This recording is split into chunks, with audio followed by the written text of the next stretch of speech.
The good news is you can do this. And I'm going to encourage you, whatever you've been through, my prayers are with you, my thoughts are with you. Hi, my name is Dr. Rolla, clinical psychologist, and today I want to continue my series about my life after divorce. This is episode 4. I'm going to encourage you to go over the other tools because I feel like all these tools are connected. I'm sharing about my life after divorce, not to glamorize divorce, but because I learned so much. I've healed from the emotional pain, and I continue to thrive 14 years after my divorce. And I feel that it's important to be vulnerable, to share some of my challenges with you, and show you how I utilize these tools that I'm going to be sharing with you today and for many more series to come. This is about being honest, that life is not perfect, but the fact that you go through does not mean that that is the end of a story. This is breaking that stigma connected to pain and emotional loss, where we want to hide away and act like we never went through anything. This is what this series is about, and that's why I'm incredibly grateful for the feedback that I've received so far about this series.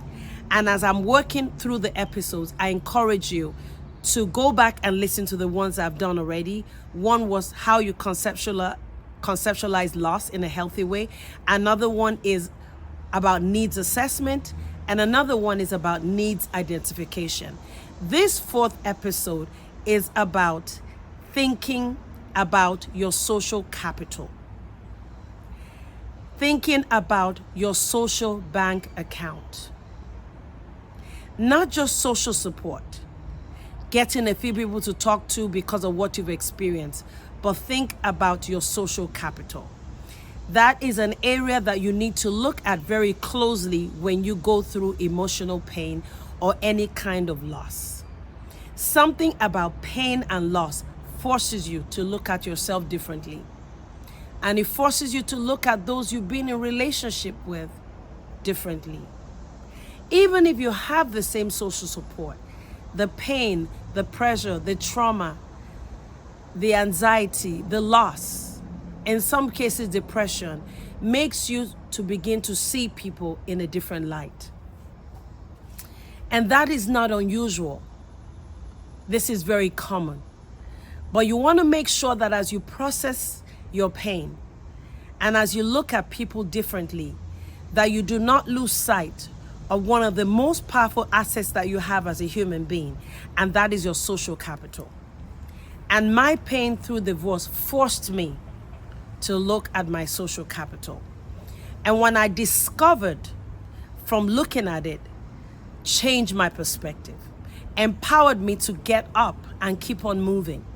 Even though it was one little step at a time, that was okay. Now, what is your social capital? The assets that you have in your social relationships. And the assets are so powerful. If you're not careful, the loss and the pain will keep you stuck. You may never explore the richness of this asset. How do you develop your social capital when you have gone through emotional pain? Number 1, you begin to look at your social relationships and connections from a place of abundance, not from a place of scarcity. When somebody you've loved, like me, like I went through, somebody you cared about for 15 years, is no longer with you, it causes you to feel that your opportunities to have strong social relationships are limited. That is a mindset of scarcity. You want to begin to move from the mindset of scarcity to a mindset of abundance. When you have a mindset of scarcity, it keeps you stuck. It makes you feel that there's no point seeking out healthy relationships anymore. You want to hold on to the few relationships you have and be very paranoid or irritable with people, thinking that, oh, they're trying to get to know more about my divorce, or I don't even know what they're trying to do to me, or, oh, because like in my case, my husband left me, so everybody else is going to disappoint me. That is a mindset of scarcity. That limits my ability to explore the possibilities in social relationships and connections. And that limits my ability to heal and to thrive. The second area I want you to pay attention to is beginning to look at relationships from an approach standpoint, not an avoidance standpoint. An avoidance standpoint is a standpoint where I now begin to see relationships as bringing me sorrow, pain, and loss, rather than bringing me possibilities and blessings and growth. If I look at relationships from the standpoint of what I went through in my marriage that ended up in a divorce, I will never grow. So I must move from the avoidance standpoint to an approach standpoint. What happens when you move to the approach standpoint is you begin to see relationships as building you up and enhancing you. And then when you come across people that don't treat you right, you won't be stuck there. You will now move forward to people that will treat you right. This is so critical because there's more to you than what you lost. There's more to me than a marriage that is gone, even though it was a long-term marriage, 15-year marriage.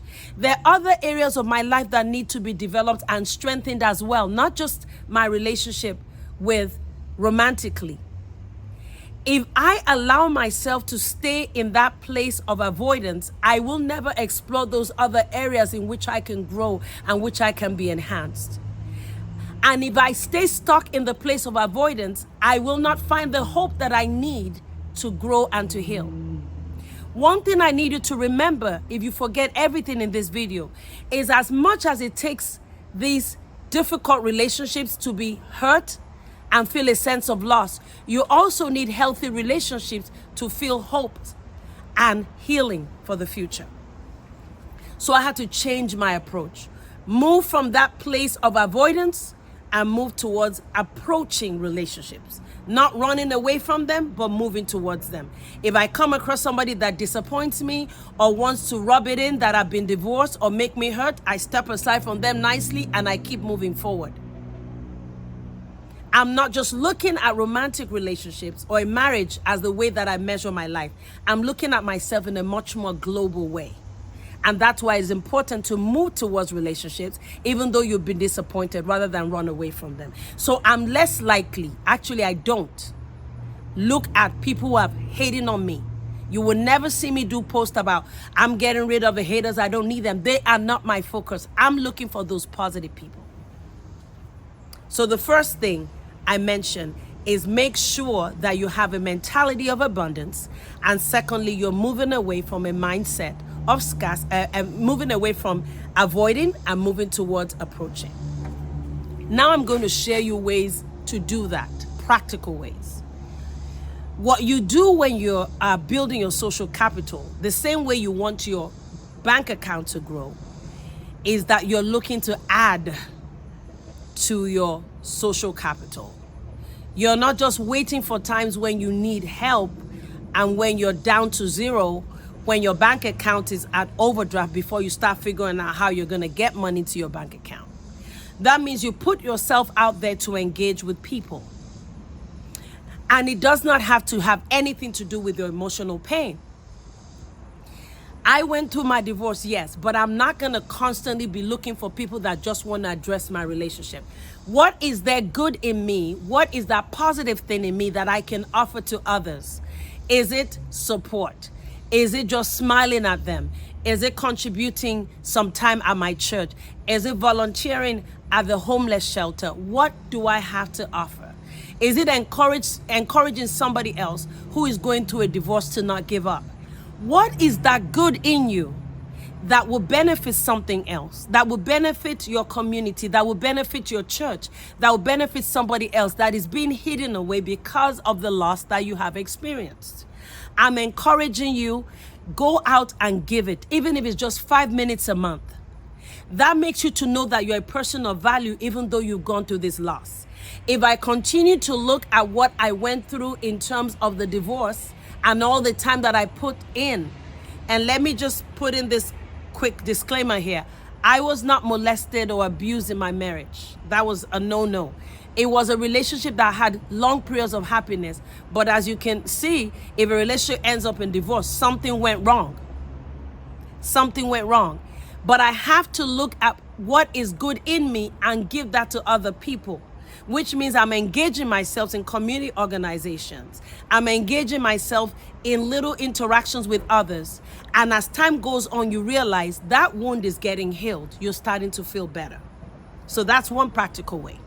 Another thing I want you to do is engage in relationships even when you don't need those relationships.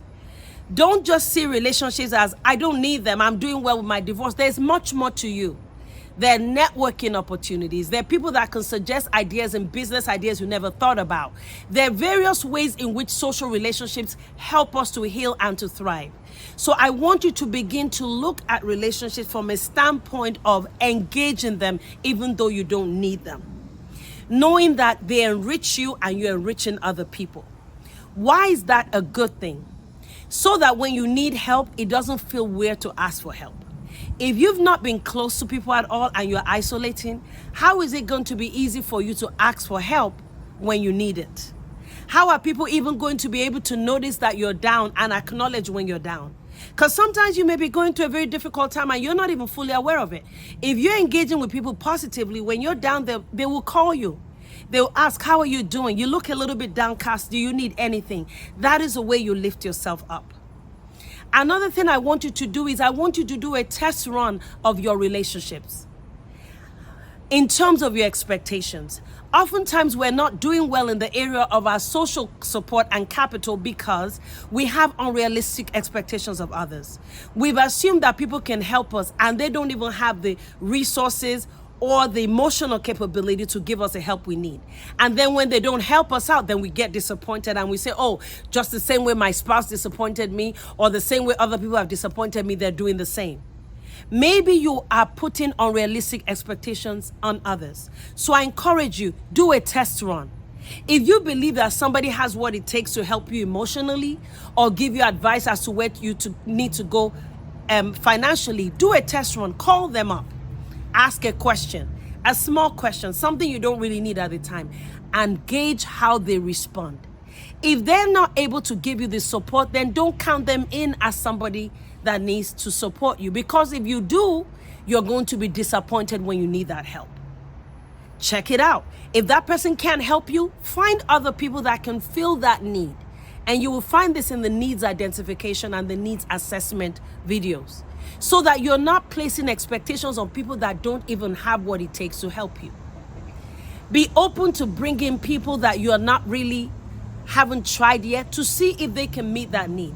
Understand, because you are engaged in the community yourself and you're helping to meet the needs of others, don't feel bad that you're looking for people to meet your needs as well. You're doing a very healthy exchange in terms of you being out there for people and they've been there for you. You're enriching your social capital. You're strategizing your social support. You're not waiting to a time when you're worn out and you're feeling so overwhelmed before you think, I don't have anybody there for you. You're fighting isolation. It is a battle that is worth fighting, because when you go through losses, if you're not careful, you feel isolated and you feel like you're the only one. And that can be a major precursor for depression. Many people have suicidal ideations. One of the main things is they feel alone. And I need to warn you, you could be in a family, you could be in a big church and be isolated. If you don't intentionally engage people and welcome new relationships, people that you are not used to, who could be there for you and are being surprised already. People that you never thought could help you will begin to help you and begin to fight for you, begin to support you with no strings attached. So I hope you've really enjoyed this, because as you can see, I'm passionate about this. It's been life-changing for me. Developing my social capital has given me the ability to heal quickly. It's helped me to dream again. It's helped me to build networks in different areas of my life beyond the romantic aspect. And it's helped me to have hope in mankind in a way that I never even had when I was married. I want you to go forward today and find those relationships. Deal with the grief and the loss that you've lost some, but more is coming. And begin to develop faith in yourself and mankind again. I want you to share this video, subscribe, press that subscribe button, so that you can get these videos as soon as I release them. And if you have any questions about this, leave them in the comment section. Tell us how you've developed your social capital, how you've developed hope in mankind again, even though there have been times when you lost hope. And I will talk to you on the next episode. Much love. Bye now.